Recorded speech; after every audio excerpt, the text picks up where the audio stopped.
حضرات السلام علیکم. میں رضوان علی دانش آزاداری سینٹر کربلا نیوز چینل کے حوالے سے آج پھر آپ کے سامنے حاضر ہوئے ہیں. مرحوم ڈاکٹر کلب صادق صاحب قبلہ کی ہمیشہ ایک تحریر رہی شیعہ سنی ایکتا، ہندو مسلم ایکتا کا سندیش پوری دنیا میں پہنچنا چاہیے.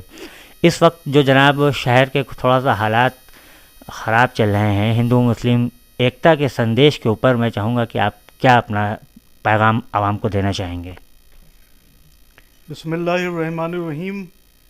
ہمارے شہر جو ہے ہمارا لکھنؤ، یہ ہندو مسلم ایکتا کا پرتیک رہا ہے، گنگا جمنی تہذیب کا پرتیک رہا ہے، اور اس کے اتہاس میں آج تک کبھی لکھنؤ میں ہندو مسلم دنگا نہیں ہوا ہے. شیعہ سنی دنگے ہوئے ہیں، لیکن اس کی خوبی یہ ہے، وشیشتا یہ ہے کہ اس میں اللہ کا شکر ہے کہ کبھی ہندو مسلم دنگا نہیں ہوا ہے. اور ہم کو امید ہے کہ ہندو ہمارے بھائی اور مسلم ہمارے بھائی وہ ہمیشہ اس پرمپرا کو نبھائیں گے. دیکھیے، دنگا جو ہے وہ اکثریت اور میجورٹی نہیں کرنا چاہتی. صرف ہر سماج میں کچھ لوگ ہوتے ہیں کہ جو دنگا کروانا چاہتے ہیں اپنے ذاتی مفادات کے لیے. تو ہمیں ان کی سازشوں سے ہوشیار رہنا چاہیے اور ہر حال میں شہر کے امن و امان اور پیس کو برقرار رکھنا چاہیے. اور ماہ رمضان چل رہے ہیں، اس میں عبادت کے سلسلے میں ہم کو عبادت کیسے کرنا چاہیے، اور جو ہم عبادت کر رہے ہیں وہ ہماری عبادت قبول ہو جائے، اس کے سلسلے میں آپ کیا کہنا چاہیں گے؟ دیکھیے، عبادت کے دو حصے ہیں، ایک اللہ کا حق جیسے نماز ہے، روزہ ہے، اور ایک بندوں کا حق. تو اگر آپ اسلام کو پڑھیں گے تو اسلام کی یہ خصوصیت ہے کہ جہاں اس نے حقوق اللہ پہ زور دیا ہے، وہاں اس سے زیادہ حقوق الناس پہ زور دیا ہے.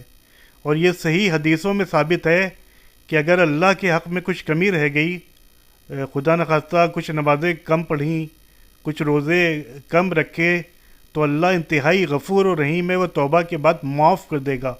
لیکن اگر بندوں کے حق ہم نے ادا نہیں کیے تو پھر اللہ کہتا ہے کہ میں عادل ہوں، میں نیائے کرنے والا ہوں، میں اس وقت تک معاف نہیں کروں گا کہ جب تک کہ وہ بندہ معاف نہ کر دے. تو جیسا کہ حدیثوں میں آیا ہے کہ جہاں ہم روزے رکھیں، تلاوت کریں، وہاں اس کے ساتھ ہی ساتھ غریبوں کی جتنی مدد کر سکتے ہوں کریں.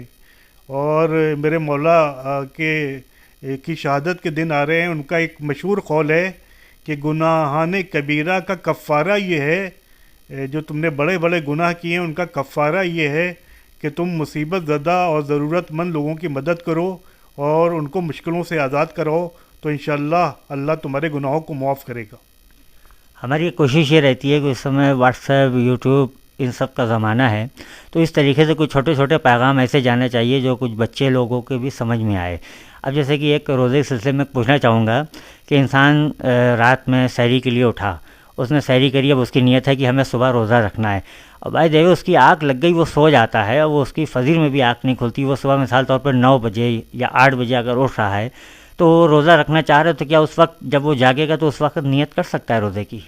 دیکھیے، نیت کا کانسیپٹ یہ ہے کہ نیت ہم لوگ سمجھتے ہیں زبان سے کرنا، جبکہ نیت کا تعلق زبان سے ہے ہی نہیں.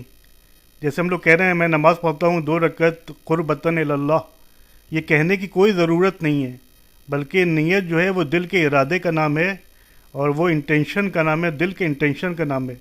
تو اگر ہم نے رمضان سے پہلے ہی یہ ارادہ کر لیا کہ ہم پورے روزے رکھیں گے، تو پھر ہمیں زبان سے اور الفاظ سے، شبدوں سے کہنے کی ضرورت نہیں ہے. دل کے ارادے کا نام نیت ہے. اگر ہمارے دل میں ارادہ ہے کہ ہم روزہ رکھیں گے تو روزہ ہوگا.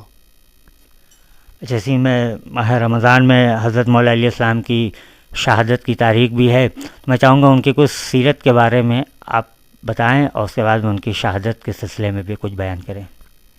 دیکھیے، سب سے پہلی بات یہ ہے کہ امیر المومنین حضرت علی بن ابی طالب کی شخصیت اس کو دنیا نے مانا ہے، یہاں تک کہ یونائٹڈ نیشن میں نہج البلاغہ میں ان کے انسانیت کے متعلق جو کوٹس ہیں وہ وہاں پر کندہ ہیں. تو ایسی عظیم شخصیت، لیکن افسوس کی بات یہ ہے کہ ہم لوگوں نے نہ خود ان کو سمجھا اور نہ ہم نے دوسروں تک ان کی شخصیت کو پہنچایا. تو سب سے بڑا خراج عقیدت اور محبت یہ ہے کہ ہم نہج البلاغہ میں جو ان کی وصیت ہے، جو ان کے کوٹیشنس ہیں، اس کو ہر بھاشا میں چھپوا کر غیر مسلموں تک پہنچائیں، تو ان کی شخصیت میں ایسی کشش ہے کہ پوری دنیا ان کی طرف آکرشت ہوگی اور اپنا ان کو رہبر، اپنا رہنما مانے گی۔ اور یہاں پر میں ایک بات عرض کر دوں کہ انشاءاللہ یہاں پر لکھنؤ میں جلوس نکلیں گے جس میں ہزاروں لاکھوں لوگ شامل ہوتے ہیں۔ تو میری گزارش یہ ہے کہ آپ لوگ پرشاسن اور ایڈمنسٹریشن کے ساتھ پورا کوآپریٹ کریے۔ پھر میں ایک بات دہرا دوں، پورا کوآپریٹ کریے، کیونکہ جو ماحول ہے وہ بہت خراب ہے۔ بہت احتیاط کے ساتھ ہم کو رہنے کی ضرورت ہے۔ پولیس پرشاسن کے ساتھ پورا تعاون ہو، پورا ان کو آپ کوآپریٹ کریے، تاکہ انشاءاللہ پورے سکون کے ساتھ ہمیشہ جس طریقے سے شانتی پور ماحول میں جلوس نکلتے ہیں ویسے ہی جلوس نکلیں۔ تو میری ایک بار پھر گزارش ہے کہ ایڈمنسٹریشن کے ساتھ آپ پورا تعاون کریں اور بہت احتیاط رہیں، بہت الرٹ رہیں، کیونکہ یہ بہت حساس دن ہے اور جو ماحول چل رہا ہے وہ بھی آپ کے پیش نظر ہے۔ تو انشاءاللہ ہمیں امید ہے کہ سب شانتی پوروک ہوگا، لیکن پھر بھی ہم کو احتیاط اور بہت ہی الرٹ رہنا ہے۔ ہم نے سنا ہے کہ آپ نے کوئی ایک مہم بنائی ہے ایسی بچوں کے سلسلے میں ٹریٹمنٹ کے لیے، تو اس کے بارے میں بھی آپ کچھ بتائیں۔ دیکھیے، والد مرحوم مولانا کلب صادق صاحب ان کی پوری زندگی قوم اور ملت کی اس میں گزری، خدمت میں۔ ہر وواد سے وہ ہمیشہ دور رہے، ہر کنٹروورسی سے وہ ہمیشہ دور رہے، اور صرف خدمت میں انہوں نے پوری زندگی گزاری کہ آج ان کی عزت جو ہو رہی ہے، ان کی یعنی وفات کے بعد عزت اور بڑھ گئی ہے۔ تو ہم لوگوں نے ٹی ایم ٹی میں اور ہمارے نجمی بھائی نے اور ٹی ایم ٹی کی پوری ٹیم نے یہ فیصلہ کیا ہے کہ جو ہمارے یونٹی مشن اسکول کے بچے ہیں ان کا پورا میڈیکل چیک اپ ہوگا، کیونکہ ابھی ایک بچی کا غلط علاج ہونے کی وجہ سے وہ اس دنیا سے چلی گئی تھی۔ تو اس کے بعد ہم لوگوں نے یہ سوچا کہ بہت ہی کوالیفائڈ ڈاکٹرز ان کے ذریعے ایک ایک بچے کا چیک اپ ہوگا، اور اگر چیک اپ میں کوئی بیماری نکلی تو اس کا پورا علاج ٹی ایم ٹی کرائے گا، کیونکہ ایک بچے کی جان بھی اتنی قیمتی ہے کہ جس کا ہم لوگ تصور نہیں کر سکتے۔ تو ہمارے قوم کے وہ بچے، کمیونٹی کے وہ بچے کہ جو غربت کی وجہ سے یا جہالت کی وجہ سے اچھے ڈاکٹرز کو نہیں دکھا سکتے، تو ہم لوگ ان کا پورا علاج کروائیں گے۔ یہ ہم لوگ کی شرعی ذمہ داری ہے، اخلاقی ذمہ داری ہے۔